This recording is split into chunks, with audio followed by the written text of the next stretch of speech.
그렇다면 그 다음으로 풀링에 대해서 한번 알아보도록 하겠습니다. 이전에 설명드렸다시피 풀링과 같은 경우에는 그 기존의 이미지, 기존의 데이터를 축소하거나 사이즈를 줄이는 어떤 그런 과정들을 통해서 연산의 효율성을 좀 더 높여준다라고. 그렇다면 그 다음으로 풀링에 대해서 한번 알아보도록 하겠습니다. 풀링과 같은 경우에는 이전에 설명드렸다시피 데이터의 사이즈를 줄이거나 그다음에 압축 하는 방식 등을 통해서 연산의 효율성을 추구하는 그런 과정이라고 말할 수 있습니다. 풀링은 그 방법에 따라서 크게 세 가지로 나눌 수 있는데요.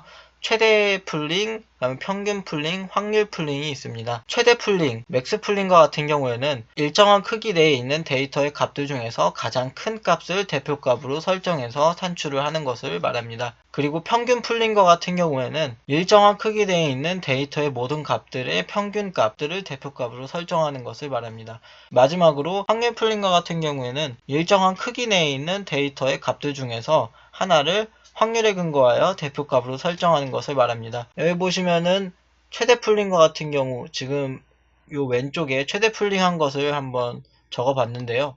2x2라고 하고 스트라이드가 1이라고 할 때 첫 번째 영역에서의 가장 큰 값은 2라는 것을 알 수 있습니다. 따라서 요 영역에서의 맥스 풀링을 한다라고 한다는 요 이 값 하나만을 이렇게 내보내는 것, 요게 바로 최대 풀링이라고 할 수 있습니다. 요게 한 칸을 이동하게 되면은 여기서 가장 큰 값은 3이 되겠고요.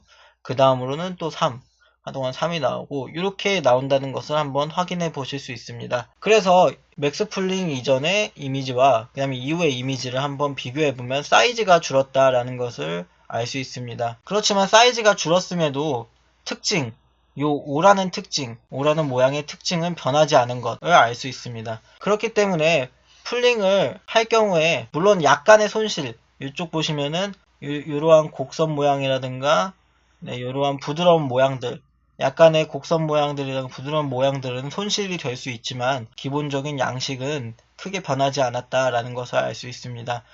따라서 기본적인 양식을 유지하면서도 사이즈를 줄이는 과정, 이것이 바로 풀링이라고 할 수 있습니다. 그래서 이러한 어떤 컨볼루션 연산과 풀링 연산이 반복적으로 진행이 되어서 적절한 사이즈와 적절한 어떤 특징들이 추출되었다라고 생각이 되었을 때 완전 연결 레이어로 연결을 하게 됩니다. 이 적절한 때, 적절한 특징이라는 것은 개발자가 판단해야 될 몫이라고 할 수 있습니다.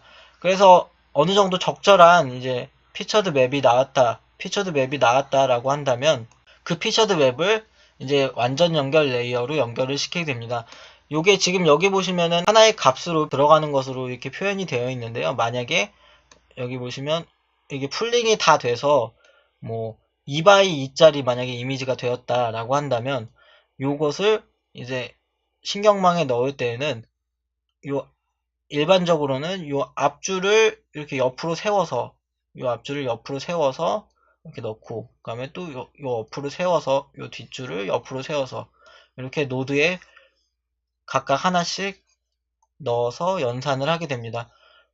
그 다음에 또 다른 피처드 맵, 다른 어떤 컨볼루션 필터들에 의해서 추출이 된 피처드 맵 같은 경우도 이렇게 연산이 만약 2x2짜리 이미지가 나왔다라고 한다면 옆으로 이렇게 해서 세워서 이렇게 연산이 되게 되는 것이죠. 그래서 이러한 연산들, 이전 시간에 배웠던 심층 신경망의 연산들을 거쳐서 다음에 클래시피케이션, 분류 또는 뭐 여러가지 그 밖에 여러가지 연산들을 수행을 하게 됩니다.